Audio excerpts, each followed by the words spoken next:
Where is he? I'll stay by your side until you confess. And if you don't, I'll feed you to the villagers.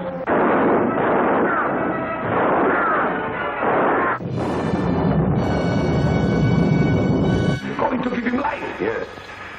Not for the purposes that you think, Igor. I'm giving him another brain.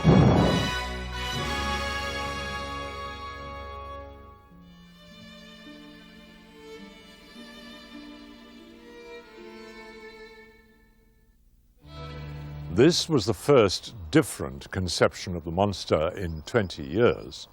It also established that Universal Pictures had no right to the story itself. These 2 points would be extremely important a few years later, when a small English company called Hammer Films decided to do the first Frankenstein film in color. And a great many of them were given birth right here at Bray Studios, ushering in an entirely new era of horror. Hammer Films, based in London with a small studio on the River Thames, had specialized in low-budget action and suspense films in the early 1950s. Their success in the US made them think the market might be ready for a new version of Frankenstein. Paul, what are you going to do? For your sake and to protect Elizabeth, I've so far kept silent. But now I shall go to the authorities and have them destroy that creature. And see that you pay for these atrocities. No! What Hammer did with The Curse of Frankenstein is they were more based on a Grand Guignol type of concept. Everything was very colorful, everything was very bloody and that sort of thing. I think in that sense, The Curse of Frankenstein may be one of those pivotal horror films. It changed the look of horror films forever. Peter Cushing brought a decadent elegance to the role of Baron Frankenstein. Witty, self-possessed, and obsessive. We've only just started, just opened the door.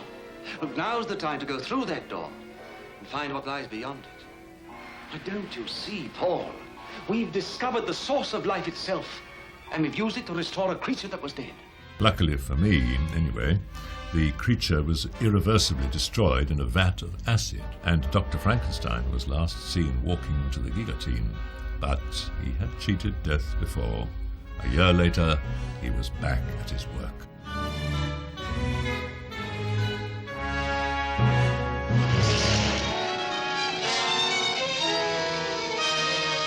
Who is he? Nobody.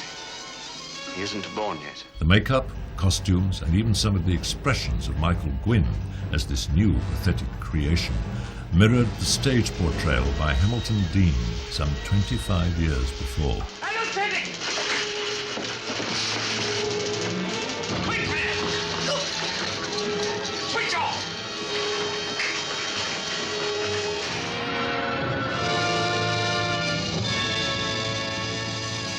Peter Cushing starred in a total of 6 Frankenstein films from 1957 to 1973, each time bringing a subtle difference to his interpretation, but always remaining consistent.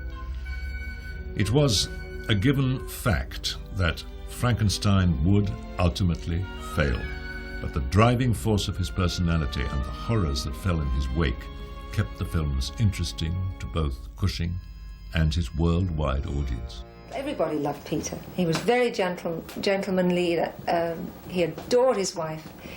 He was kind, endlessly considerate and thoughtful, and I can't speak too highly of him. Of the 7 Hammer films about Frankenstein, 5 were directed by Terence Fisher, a man vastly underrated in his lifetime. He always knew exactly what he wanted, and that's why the films were made fast and the way they were, and he knew exactly the shots, exactly the mood, and it always rolled. It was so easy. But we always had fun, always had a lot of laughs.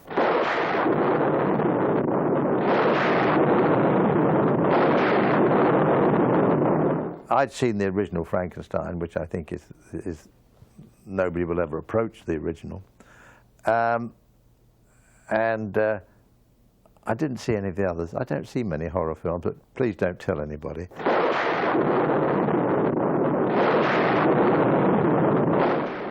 It's more fun. One always tries to think of the right way to do it in the most effective way. And obviously, I usually think of the most effective way visually. Because of, you know, having been a DP, and still am, I always think visually first. You are interrupting my work. Oh, work! The work of the devil. Hans, please, Father. Freddie Francis, one of Britain's most distinguished DPs, that is, director of photography, turned to directing in the 1960s and made a game attempt at combining the Hammer style with the Universal type plot and monster. Peter Cushing as the Baron. Probably the main, again, one of the other main story differences was the shift of emphasis. In the Universal series, which stemmed off from the first Frankenstein in 1931, the emphasis was really on the monster, or that was the character you went to see, even though he may have been relegated to a supporting role in the later films. But it was still the monster you went to see. In the Hammer films, it was Dr. Frankenstein. It was the Baron, played by Peter Cushing. You see, a shield of indestructible matter. What is it for? What is it for? To give life after death, my friend, that's what it's for. Life after death. Peter was back with even wilder ideas in Frankenstein Created Woman, featuring Playboy centerfold Susan Denberg. I knew her and dated her very briefly when I was in London for the opening of the London Playboy Club. If you find footage of that opening, I'm there with her in looking stunning in a miniskirt. She was wearing the miniskirt. And she was a very striking lady. She did some Star Trek here too. She was doing some films, and then I think I got lost along the way. Who am I?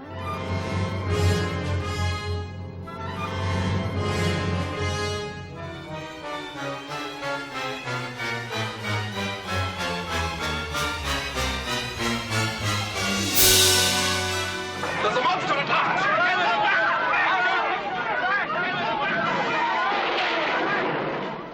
No matter how ridiculous the monster might have looked, Peter Cushing as the Baron was always the very image of propriety.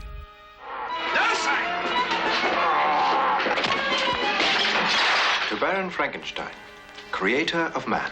If I succeeded this time, then every sacrifice will have been worthwhile.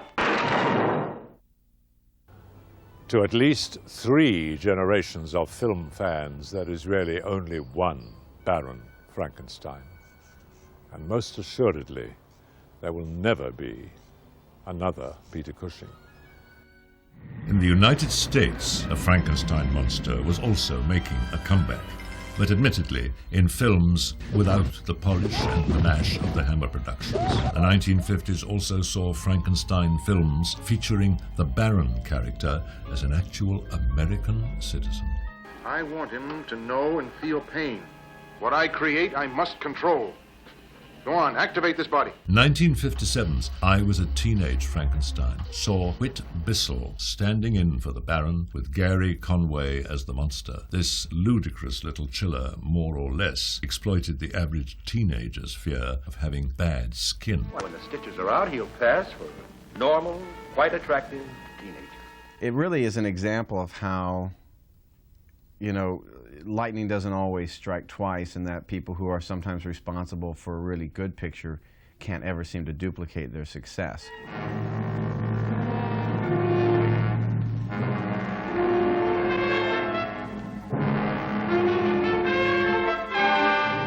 should destroy you as dangerous evidence.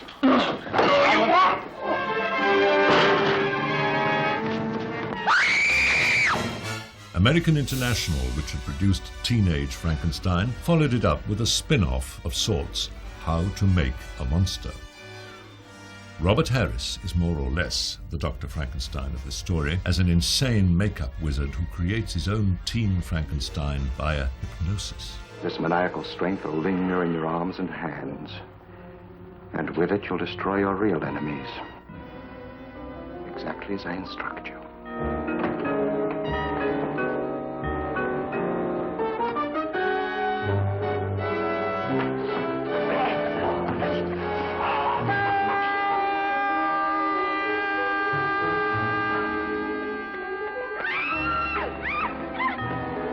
Pending autopsy findings, I would say that he was attacked from behind by someone with fiendish strength. So what do we have to do? Look for a monster? We're not talking about actors. We mean a real monster. In addition to teenage Frankensteins and their ilk, were various other creations slapped together either by the Baron himself, or, in the case of the classic Jesse James meets Frankenstein's daughter, the Baroness. Save your strength, Jesse James. You will need it.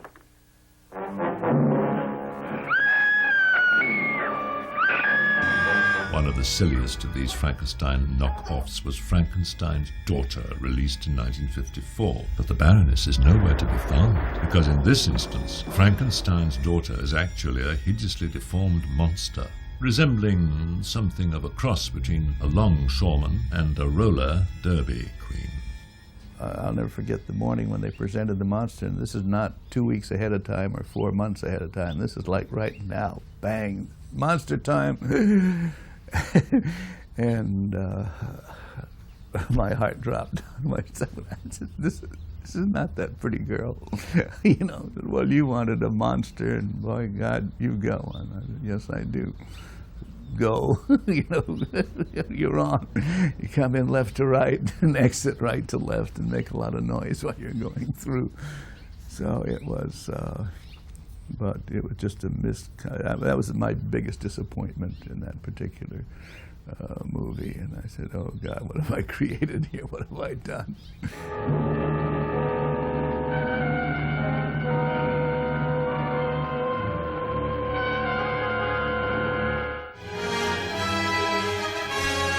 When the original Universal films were sold to television in 1957, low-budget imitations sprang up. For once, Boris actually played Frankenstein, a descendant of the original disfigured by the Nazis during World War II. Deep in the bowels of the earth, he buried his creature, his creation. This gets you some eyes.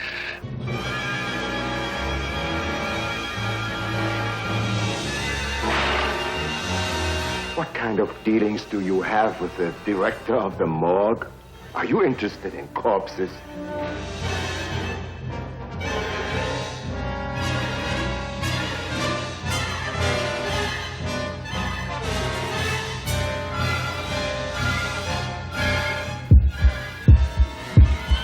His new atomic-powered monster stumbled around in bandages, wearing what appeared to be a rubbish container on his head.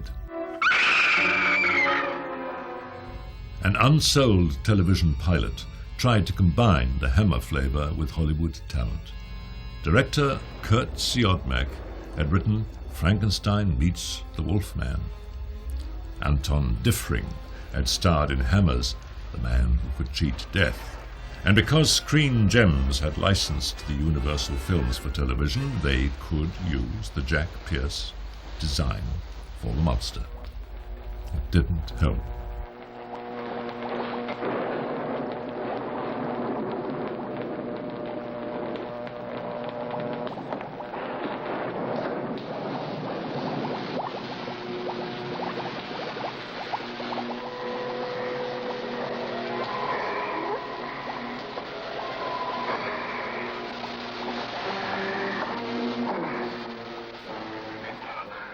Your brain is alive again, Albert.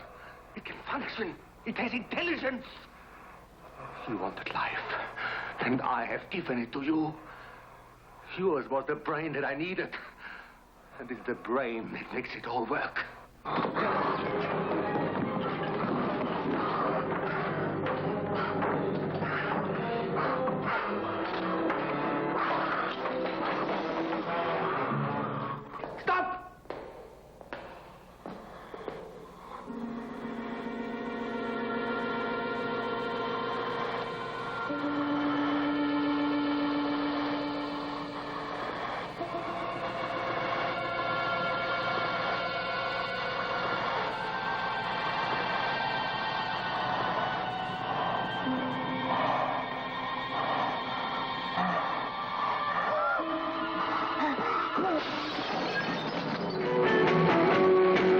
As America moved into the 1960s, so too did Frankenstein, but often under the most embarrassing of circumstances.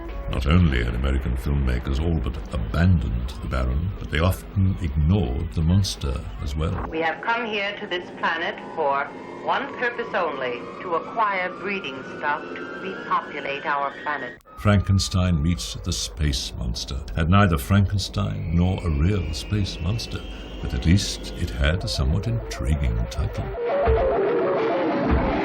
We have done well, Nadia. I am pleased, Princess. You are satisfied. I will be satisfied when we have enough more like her to commence phase 3. Even further off the track was the Japanese-produced Frankenstein Conquers the World.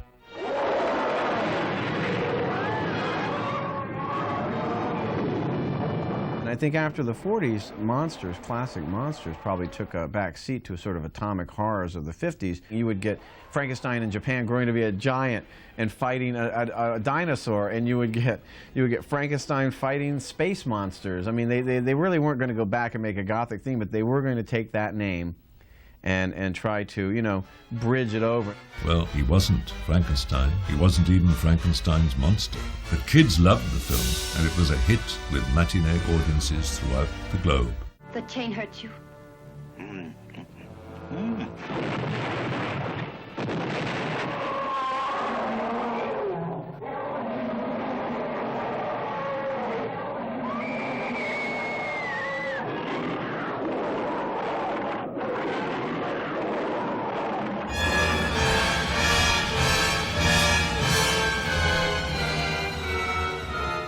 Hammer Films put the Frankenstein legend back on track.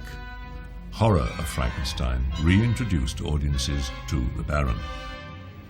That was a very different film from the other two because Jimmy was irrepressible. He had a great sense of humor. We used to go and get it out of our systems at lunchtime. We went into the restaurant, laughed ourselves silly about everything, calmed down, and then Jimmy said, "Now be serious.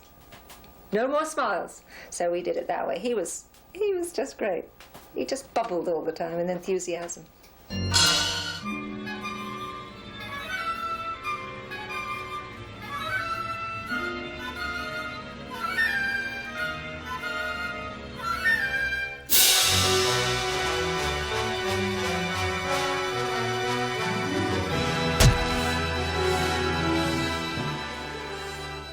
I suddenly thought, well, I haven't directed yet. Let's try that. So I said, if you let me direct it, I'll do the rewrite for you. So they said, yeah, fine. So that's why I did it, because I hadn't done it before.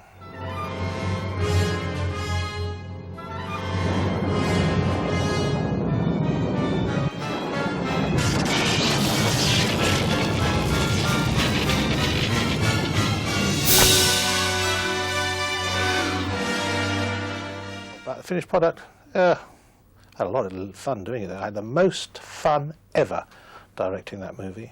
Directing is a lot of fun, especially when you're a producer as well. It's like being God from 8 till 6 every day. Which is not a good position to be in, be the writer, producer and the director, because there's nobody to tell you you're making a mistake. I am my father's daughter. You are referring to animal transplants. Human. The late 60s also saw production commence on Lady Frankenstein, yet another retelling of the time-worn saga, but with a gorier approach than previous Frankenstein opuses. Think of it. Think of me. Think of possessing me. Would you like to have my body bend to you? Would you like to make love to me? I hope Mr. Morgan's brain is as cooperative. It will be, Charles.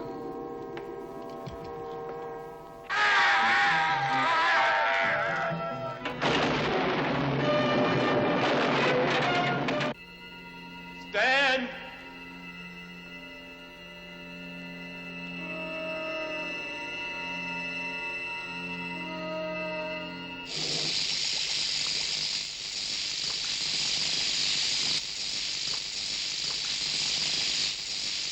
Kill the monster! Storm their castle! And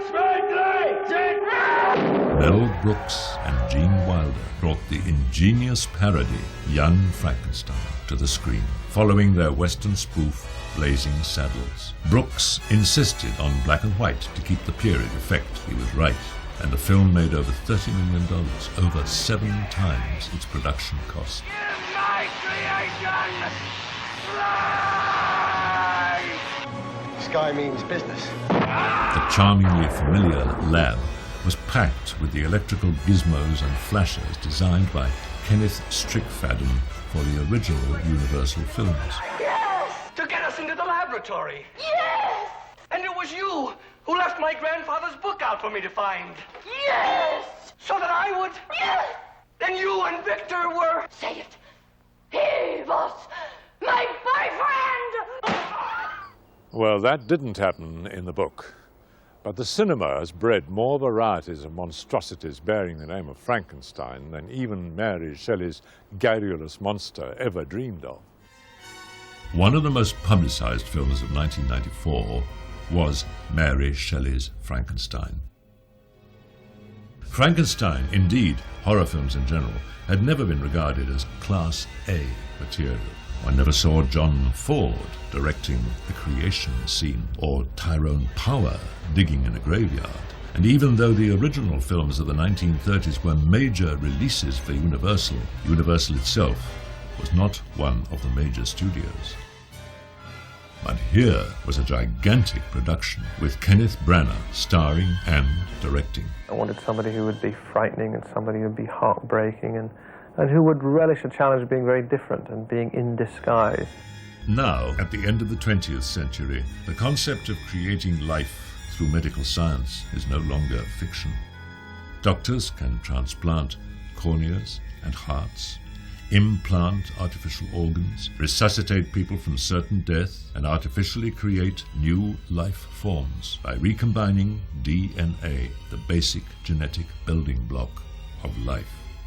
One can only hope that our contemporary scientists will do what no film Frankenstein ever did, take responsibility for their actions.